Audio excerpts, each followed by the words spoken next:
اللہ رب العالمین نے اصحاب الیمین جو اہل جنت کے دو طبقات میں سے دوسرا طبقہ ہے اصحاب الیمین، ان کو دی جانے والی جو نعمتیں ہوں گی ان کو ان نعمتوں میں سے جو کھانے پینے کی اور پہننے اوڑھنے کی رہنے سہنے کی جو بھی نعمتیں ہیں ان میں سے ایک نعمت جسے اللہ رب العالمین نے سائے سے متعلق بیان فرمایا کہ وظل ممدود، کہ اصحاب الیمین یعنی لمبے لمبے سائے میں ہوں گے، یعنی ان کو جو سایہ عطا کیا جائے گا وہ بہت ہی لمبا ہوگا، بہت ہی دراز ہوگا۔ یہ جو ایک نعمت ہے رب العالمین کی، ہم اس دنیا میں بھی محسوس کرتے ہیں کہ سایہ کی جو اہمیت ہے انسان کے لیے، جانوروں کے لیے، سبھوں کے لیے، اس کی بہت ہی اہمیت ہے۔ اللہ سبحانہ و تعالیٰ نے اہل جنت کے لیے جو نعمتیں عطا فرمائی ہیں ان میں سے سائے کی نعمت کو بھی بطور خاص اللہ رب العالمین نے ذکر فرمایا۔ اب غور کیجئے، یہ جو سایہ ہے ایک تو اہل جنت کو عطا کیا جائے گا اور یہ ہمیشہ رہے گا، اور اس حد تک جو ہے وہ پھیلا ہوا رہے گا کہ اس کا اختتام کہیں نظر نہیں آئے گا۔ یعنی ایک اہل جنت کی جو اللہ رب العالمین نے اس کے لیے جو تیزی رکھی ہے یہاں سے وہاں پہنچنے کے لیے، بطور مثال بھی اللہ کے رسول نے بیان فرمائی صلی اللہ علیہ وسلم، اس کی وسعت بتانے کے لیے آگے میں حدیث بیان کروں گا آپ کو کہ کس قدر وسعت ہے اس کی۔ قرآن مجید میں اللہ رب العالمین نے اہل جنت کے لیے عمومی طور پر جو بھی سائے سے متعلق جو بھی نعمتیں بیان فرمائی ہیں ان میں سائے سے متعلق اللہ تعالیٰ نے بہت ہی اہمیت کے ساتھ اس کو بھی ذکر فرمایا، ایک دو جگہ پر نہیں، متعدد مقامات پر۔ مثال کے طور پر اللہ رب العالمین نے سورۃ المرسلات کے بالکل اواخر میں بیان فرمایا کہ ان المتقین فی ظلال وعیون، اہل جنت۔ اب یہ جو آیت کریمہ ہے سورۃ الواقعہ کی، وظل ممدود وماء مسکوب، بالکل وہی بات ہے کہ ان المتقین فی ظلال وعیون۔ ظلال یہ جو سایہ ہے وہ ایک نعمت ہے، اور وماء مسکوب یہ جو بہتا پانی والی جو بات ہے جس کی تفسیر آنے والی نشست میں ہوگی انشاءاللہ، اسی سے متعلق اللہ تعالیٰ نے کہا کہ وہ عیون، کہ وہ چشموں میں ہوں گے، یعنی ان کے لیے پانی کی جو فراوانی ہے، خیر وہ تو آنے والی نشست میں ہم بتائیں گے آپ کو انشاءاللہ۔ سائے سے متعلق اللہ رب العالمین نے ایک اور مقام پر بیان فرمایا سورۃ یاسین میں کہ ان اصحاب الجنت اليوم فی شغل فاکہون ہم وازواجہم فی ظلال علی الارائک متکئون۔ یہ جو آیت کریمہ ہے اس میں دو باتیں پیش نظر ہیں۔ ایک بات انشاءاللہ میں آنے والی نشست میں آپ کے سامنے رکھوں گا، آنے والی نشست یا اس کے بعد والی نشست میں جب ہم اس آیت کریمہ کی تفسیر کریں گے وفرش مرفوعہ، وہاں میں بتاؤں گا آپ کو انشاءاللہ کہ اللہ رب العالمین نے فرمایا ان اصحاب الجنت اليوم فی شغل فاکہون ہم وازواجہم فی ظلال علی الارائک متکئون، یعنی اہل جنت ان کو اللہ رب العالمین جو حور عین عطا فرمائیں گے، اور ان کے ساتھ ان کی جو بیویاں ہوں گی ان کے ساتھ وہ سائے میں ہوں گے اور آرام دہ کرسیوں میں ہوں گے۔ یہ جو سائے میں ہوں گے اللہ رب العالمین نے اس کو خصوصیت کے ساتھ بیان فرمایا، اور یہ جو سایہ ہوگا بہت ہی پھیلا ہوا ہوگا۔ اللہ تعالیٰ نے سورۃ النساء میں بیان فرمایا والذین آمنوا وعملوا الصالحات سندخلهم جنات تجری من تحتها الانہار خالدین فیہا ابدا، اس کے بعد لہم فیہا ازواج مطہرہ وندخلهم ظلا ظلیلا، وندخلهم ظلا ظلیلا، یعنی اللہ رب العالمین انہیں بالکل گھنی چھاؤں میں رکھے گا جس میں بہت راحت بھی ملے گی ان کو۔ یعنی سایہ ایسا نہیں ہوگا کہ جس میں برد والی بات نہ ہو، ٹھنڈک نہ ہو، یعنی معتدل موسم نہ ہو۔ اللہ تعالیٰ نے سورۃ الواقعہ میں بیان فرمایا سورۃ الدہر میں لا یرون فیہا شمسا ولا زمہریرا ودانیۃ علیہم ظلالھا، وہاں نہ سورج کی تپش ہوگی، یعنی سورج والی جو بات ہے وہ تو وہاں نہیں ہوگی لیکن سایہ ہوگا۔ اللہ رب العالمین جو سایہ کو جو خلق فرمایا ہے، اسے جو پیدا کیا ہے، سورج ہونا ضروری نہیں ہے اس کے لیے، اس کے بغیر بھی اللہ سبحانہ و تعالیٰ اسے پیدا فرماتے ہیں۔ انسان کو پیدا کیا، اس کے ماں باپ ہونا ضروری ہے اللہ رب العالمین کے لیے۔ اللہ رب العالمین نے انسان کو ماں باپ سے پیدا کیا، لیکن آدم علیہ السلام کو بغیر ماں باپ کے، ان کی بیوی حوا کو اللہ رب العالمین نے بغیر ماں باپ کے پیدا کیا، ان کی شوہر سے اللہ رب العالمین نے پیدا فرمایا۔ عیسیٰ علیہ السلام کو بغیر باپ کے اللہ نے پیدا کیا، اور ہم سب کو اللہ رب العالمین نے ماں باپ سے پیدا فرمایا۔ اللہ رب العالمین کی تخلیق کے سب مظاہر ہیں، تو اللہ نے کہا کہ لا یرون فیہا شمسا ولا زمہریرا، نہ وہاں کڑی دھوپ نہ سورج وہاں موجود ہوگا، نہ سخت گرمی ہوگی اور نہ ہی سخت جاڑا ہوگا، وہاں پر ایک معتدل مزاج رہے گا، معتدل موسم رہے گا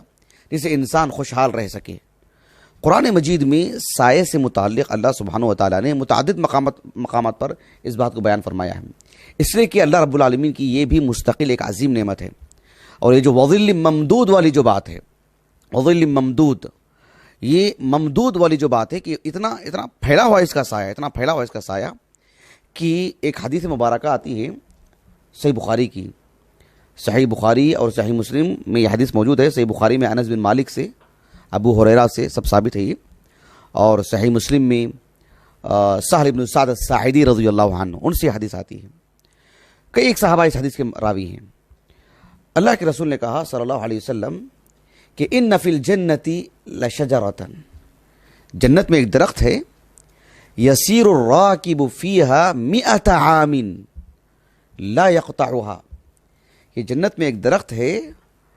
اس کا جو سایہ ہوگا اتنا پھیلا ہوا، اللہ کے رسول نے کہا صلی اللہ علیہ وسلم یسیر الراکب فیہا 100 عام، 100 سال والی جو بات ہے، اگر ہم اس دنیا میں جو رہتے ہیں اس کی بھی اگر 100 سال کی بات لگا لے جائیں، یعنی ایک صدی کی بات، سبحان اللہ، چھوٹی موٹی بات نہیں ہے، ایک صدی کی بات، 100 سال بھی اگر وہ برق رفتاری کے ساتھ چلتا رہے، تیزی کے ساتھ چلتا رہے، لا یقطعها، اس کو پار نہیں کر پائے گا۔ یعنی یہ ایک درخت کے سائے کی یہ بات ہوگی تو پھر جنت کا حال کیا ہوگا، سبحان اللہ، اس کی وسعت کتنی ہوگی، اور یہ ایک فرد کو نہیں دیا جائے گا درخت۔ وہ اللہ سبحانہ و تعالیٰ نے اس درخت سے متعلق جو بات کہی ہے اہل ایمان سے متعلق، یہ ایک درخت کی اگر اتنی بات ہو تو پھر دیگر درختوں کی بات اور دیگر جو محلات ہیں، بہرحال اس سے ہم اندازہ لگا سکتے ہیں جنت کی وسعت کا۔ یہ جو حدیث مبارکہ ہے سنن ترمذی کی ابواب الجنہ میں بھی ہیں، متعدد صحابہ اس کے راوی ہیں، ابو سعید الخدری رضی اللہ عنہ بھی اس حدیث کے راوی ہیں۔ وہ اس حدیث کو بیان کرنے کے بعد کہتے تھے کہ وذالک الظل الممدود، یعنی اس حدیث کو بیان کرنے کے بعد کہتے کہ جو ہے یہی بات ہے جو اس آیت کریمہ میں بتائی گئی ہے کہ وظل ممدود، حتیٰ کہ ابو ہریرہ رضی اللہ عنہ صحیح بخاری کی جو حدیث ہے کتاب التفسیر میں، اس حدیث مبارکہ کو سنانے کے بعد کہتے تھے کہ فقرؤوا ان شئتم، فقرؤوا ان شئتم، یعنی اس آیت یہ جو حدیث مبارکہ میں نے جو آپ کو سنائی ہے اللہ کے رسول کی، اس حدیث مبارکہ کو اگر آپ آیت کی شکل میں دیکھنا چاہتے ہو قرآن مجید میں تو اس آیت کریمہ کو پڑھو، وظل ممدود، یہ معنی اس کا، وظل ممدود، اتنا جو ہے سبحان اللہ عظیم سایہ ہوگا اس کا۔ یہ جو ابن جریر الطبری رحمہ اللہ کی جو تفسیر ہے جامع البیان، اس میں بھی آپ اس حدیث مبارکہ کو اپنی سند سے لائے ہیں، ابو ہریرہ سے ہی رضی اللہ عنہ، لیکن اس کے آخر میں اس درخت سے متعلق کہا گیا کہ شجرۃ الخلد، حالانکہ جنت بھی ہمیشہ رہے گی، جنت کا جو عمومی تعارف ہے خالدین فیہا ابدا، جس کی کچھ تفصیل میں انشاءاللہ یعنی جو اس کی بعد والی جو نشست ہے اس میں بیان کروں گا انشاءاللہ، وفاکہۃ کثیرہ لا مقطوعۃ ولا ممنوعہ، وہاں میں بتاؤں گا انشاءاللہ۔ تو جنت کا عمومی تعارف یہی ہے خالدین فیہا ابدا، کہ ہمیشہ ہمیشہ رہنے والی چیز ہے یہ، لیکن اس درخت سے متعلق خصوصیت کے ساتھ بھی یہ بات کہی گئی ہے، جس طرح سے اللہ رب العالمین نے فرمایا کہ ولدان مخلدون، مخلدون اس کے اندر دوام کا بھی معنی آتا ہے، اس کے دیگر معنی بھی ہیں اس کے اندر جس کی ہم نے تفسیر کر دی ہے۔ تو خالدین فیہا جنت کی عمومی صفت ہے، لیکن اس درخت کو بھی شجرۃ الخلد کہا گیا ہے۔ لیکن اس درخت کا جو حقیقی نام ہے وہ کیا نام ہے؟ اس کا نام ہے طوبہ۔ ایک حدیث مبارکہ ہے مسند احمد کی اور امام طبرانی رحمہ اللہ کے المعجم الکبیر میں، اور اسی طرح سے ابن ابی عاصم رحمہ اللہ السنہ میں، حدیث کی متعدد کتابوں میں حدیث موجود ہے۔ ایک صحابی ہیں، ان کا نام ہے عتبہ بن عبد السلمی رضی اللہ عنہ۔ حافظ ابن حجر رحمہ اللہ نے تقریب التہذیب میں جو رمز لگائے ہیں دال اور قاف کا، یعنی سنن ابی داؤد اور سنن ماجہ میں ان کی روایات ہیں۔ یہ جو عتبہ بن عبد السلمی رضی اللہ عنہ ہیں، بنو قریظہ کا جو غزوہ خندق کے بعد کا جو معرکہ تھا نا، اس وقت ان کا جو پہلا معرکہ تھا یہ، تو گویا کہ اسلام قبول کر چکے تھے لیکن کم عمر تھی ان کی، 15 سال بھی عمر نہیں تھی ان کی اس وقت خندق کے موقع پر۔ اللہ کے رسول صلی اللہ علیہ وسلم کے انتقال کے کافی زمانے بعد انتقال ہوا ان کا، تقریباً 80 ہجری کے بعد۔ عتبہ بن عبد السلمی رضی اللہ عنہ، یہ جو حدیث میں آپ کو سنانے جا رہا ہوں مسند احمد سے براہ راست، یہ کہتے ہیں کہ اللہ کے رسول کے پاس صلی اللہ علیہ وسلم ایک اعرابی آئے، ایک دیہاتی مدینے کے باہر سے۔ وہ جب آتے تو ان کے سوالات بڑے عجیب ہوتے، اور بلکہ صحابہ خود خوش ہوتے کہ یہ آتے تو بہت اچھا ہوگا، یہ آئیں گے کھل کے سوالات کریں گے اور جو ہے کچھ پھیلے ہوئے سوالات کریں گے جو اور جرت سے سوالات کر دیں گے اس طرح سے. تو یہ آئے اور آ کر کے طرح طرح کے سوال کیے, حوض سے متعلق, حشر کے میدان سے متعلق, پھر جنت کا بھی ذکر ہوا, جنت سے متعلق متعدد باتیں آئیں اور یہ ایک ایک کر کے سوال کرتے رہے. بڑی دلچسپ حدیث, میں ساری حدیث تو نہیں سنا سکتا میں, لیکن اس میں انہوں نے ایک سوال یہ بھی کہا کہ جب جنت کی بات آئی تو کہا کہ اللہ کے رسول کیا جنت میں درخت پھل بھی ملیں گے؟ فیہا فاکہۃ, کیا اس میں پھل بھی ملیں گے اس میں؟ اللہ کے رسول نے کہا صلی اللہ علیہ وسلم نعم وفیہا شجرۃ تدعی طوبیٰ, اس میں ایک درخت بھی ہے جس کا نام ہے طوبیٰ, تو یہی درخت مراد ہے اس سے. حافظ ابن حجر رحمہ اللہ نے جو صحیح بخاری کی کتاب بدیع الخلق ہے اس میں بھی یہ حدیث مبارکہ موجود ہے. یہ حدیث نہیں, اس سے پہلے والی حدیث ان فی الجنۃ لشجرۃ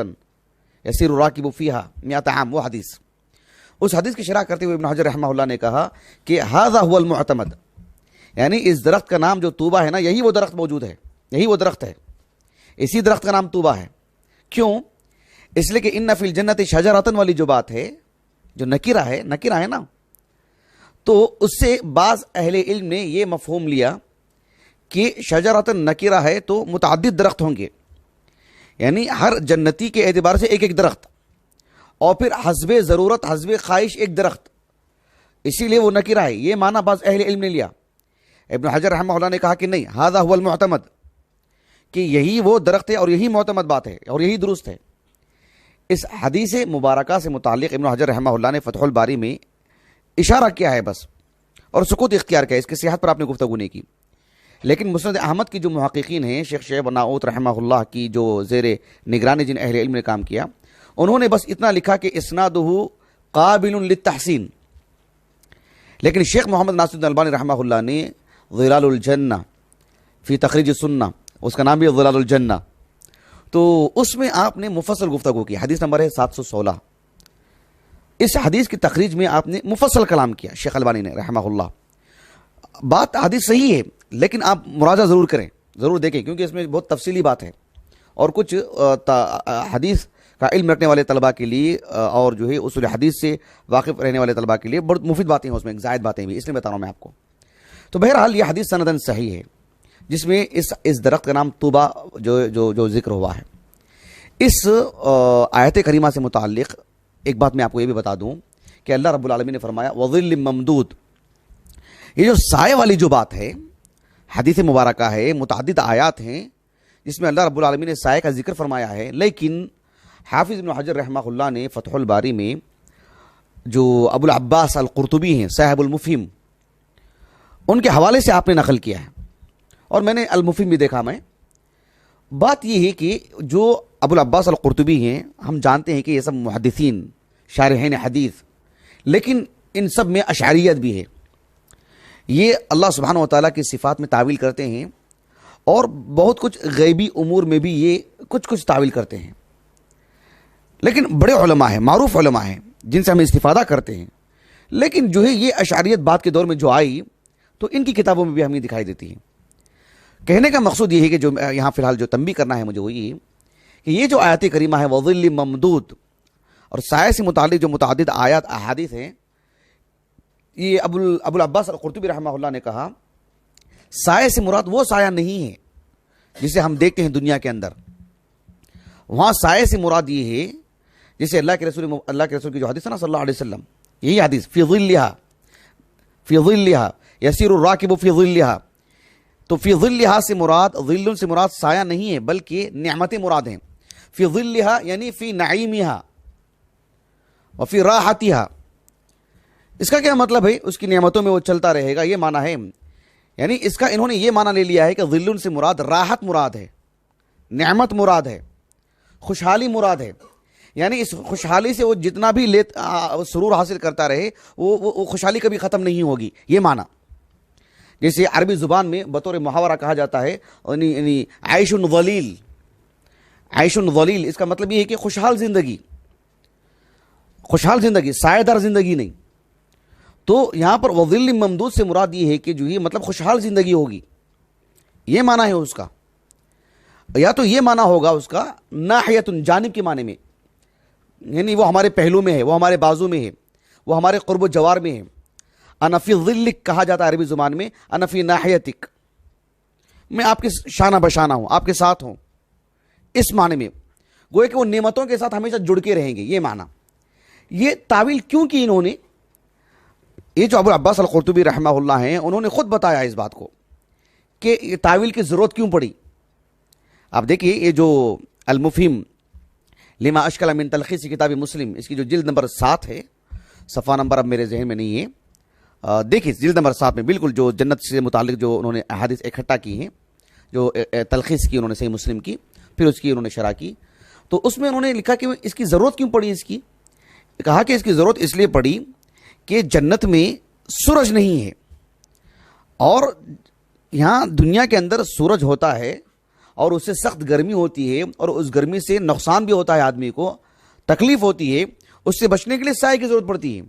اب جنت میں سورج کہاں ہے؟ لا يرون فيها شمسا، جب جنت میں سورج نہیں ہے اور اس سے سخت گرمی نہیں ہو رہی ہے، گرمی سے بھاگتے ہوئے آدمی کہیں سائے کی تلاش میں نہیں جاتا ہے، تو پھر اس لیے سبحان اللہ یہ بات درست نہیں ہے، اس لیے کہ اللہ سبحانہ و تعالی جو وجعلنا الشمس علیہ دلیلا، جو اللہ نے سورۃ الشعراء میں، سورۃ الفرقان میں اللہ نے کہا، وہ اس دنیا سے متعلق ہے کہ سورج جو ہے یعنی اللہ رب العالمین نے رکھا ہے، تو پھر اس کے ذریعے سے جو اشیاء ہیں ان کا سایہ بھی بنتا ہے باذن اللہ تعالی۔ اللہ رب العالمین سایہ کو بھی الگ سے پیدا فرماتا ہے، تو یہ جو سایہ ہے اس کی تخلیق کے لیے سورج کا ہونا ضروری نہیں ہے۔ جب اللہ نے کہا کہ لا يرون فيها شمسا ولا زمهريرا، اور فوراً کہا ودانیة علیہم ظلالها، دونوں میں تضاد نہیں ہے۔ ان المتقین فی ظلال وعیون، دونوں میں تضاد نہیں ہے۔ سورج نہیں ہوگا، گرمی نہیں ہوگی، اور جو ہے مطلب تکلیف دینے والی چیز نہیں ہوگی، اس کی نفی کر دی گئی ہے۔ اور وندخلہم ظلا ظلیلا، وہاں سایہ ہوگا اور گھنی چھاؤں ہوگی وہاں پر، اس کو ثابت کہ اللہ رب العالمین نے وہ بھی چیز ہوگی۔ وہ کیسے ہوگی؟ وہ ہوگی، اللہ تعالیٰ خلق کرے گا اس کو، اس کے لیے سورج کا ہونا کوئی ضروری نہیں ہے۔ حالانکہ آپ دیکھیں اہل جہنم کے لیے بھی اس کا عذاب ہے، نسأل اللہ السلامہ۔ انہی چند آیتوں کے بعد ابھی آیتیں آئیں گی سورۃ الواقعہ میں، وَأَصْحَابُ الشِّمَالِ مَا أَصْحَابُ الشِّمَالِ فِي سَمُومٍ وَحَمِيمٍ وَظِلٍّ مِّن يَحْمُومٍ، وَظِلٍّ مِّن يَحْمُومٍ۔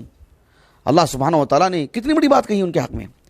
کہ ان کے لیے کیسا سایہ ہوگا اہل جہنم کے لیے، جو جلا کر کے رکھ دے گا ان کو، لا باردین ولا کریم۔ اللہ رب العالمین نے فرمایا سورۃ المرسلات میں کہ انطلقوا الی ما کنتم به تکذبون، انطلقوا الی ظل ذی ثلاث شعب لا ظلیل ولا یغنی من اللہب انہا ترمی بشرر کالقصر کانہ جمالات صفر۔ ان آیتوں میں اللہ رب العالمین نے فرمایا کہ اہل جہنم کو جب جہنم بھیجا جائے گا والعیاذ باللہ، تو کہا کہ جو ہے ایسی آگ میں داخل ہو جاؤ، اس چیز میں داخل ہو جاؤ جس کا جو دھواں جو ہے نا مطلب 3 حصوں میں بٹ جائے گا، اور وہ جو دھواں ہوگا وہ تمہارے لیے سائے کا کام نہیں کرے گا، مطلب وہ سایہ نہیں ہوگا، وہ تمہارے لیے مستقل ایک عذاب کی شکل اختیار کر جائے گا وہ، اور اس میں سخت دھواں ہوگا، اس میں انگار بھی ہوگی، اس میں اس کی ایک ایک چنگاری کیسی ہوگی، انہا ترمی بشرر کالقصر، جیسے ایک بڑا محل ہوتا ہے نا، سبحان اللہ، اس جیسے ایک چنگاری ہوگی اس کی جو پھینکے گی وہ، اللہ اکبر سبحان اللہ العظیم۔ تو غور طلب بات کیا ہے کہ اللہ رب العالمین جس طرح سے متعدد چیزیں پیدا فرماتے ہیں، تو اس کے لیے کسی اور چیز کا ہونا ضروری نہیں ہے رب العالمین کے لیے۔ جیسے آدم کو اللہ نے بغیر ماں باپ کے پیدا کیا اللہ نے، تو اس سائے کو پیدا کرنے کے لیے سورج کا ہونا، پہلے سورج ہو پھر اس کے لیے اس کے سایہ ہو، ایسا ضروری نہیں ہے۔ تو اللہ سبحانہ و تعالیٰ اس کے بغیر ہی پیدا فرماتے ہیں، جیسے کہ آیتوں میں اللہ رب العالمین نے اس کو بیان فرمایا ہے۔ بہرحال تو اللہ تعالیٰ نے اس نعمت کو یہاں پر بیان فرمایا کہ وہ ظل ممدود، یہ مستقل ایک نعمت ہے، اور خصوصیت کے ساتھ اگر آپ دیکھیں عرب دنیا کو، ریگستان، ضرور نہیں کہ کوئی عرب گیا ہو،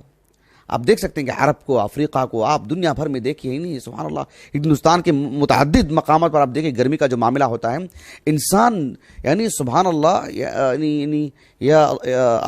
یعنی ہم تعجب کرتے ہیں کہ بس میں بیٹھتے ہوئے ہم کو گرمی محسوس ہوتی ہے، ٹرین میں بیٹھتے ہوئے گرمی محسوس ہوتی ہے، جہاں بالکل جو چیزیں گرم ہو جاتی ہیں، گھر کی چھتیں گرم ہو جاتی ہیں، ٹرین اور بس کی چھتیں گرم ہو جاتی ہیں، آدمی کی کار ہوتی ہے اور جو کار میں جا کے بیٹھنا چاہے تو کار گرم ہو جاتی ہے، اس کا چھت گرم ہو جاتا ہے۔ کتنی بڑی بات ہے سبحان اللہ، جبکہ اس کا سایہ موجود ہے، لیکن وہ سایہ میں بھی نہیں کھڑ سکتا ہے آدمی کبھی کبھار۔ ایسے میں اللہ سبحانہ و تعالیٰ نے اس کو بطور نعمت کے بیان فرمایا ہے، کتنی عظیم چیز ہے یہ۔ نفسیات کا خیال کرتے ہوئے باتیں بتانی چاہیے۔ تو ہم جس علاقے میں رہتے ہیں یہاں پر بھی جنت کی نعمتیں عمومی طور پر بھی بیان کرنا چاہیے، لیکن جس سے ہم مخاطب ہو رہے ہیں اس کے لیے جو خاص چیز ہوتی ہے اس کو بطور نعمت کے قرآن کی آیات خاص طور پر بیان کرنا چاہیے، اس کا بہت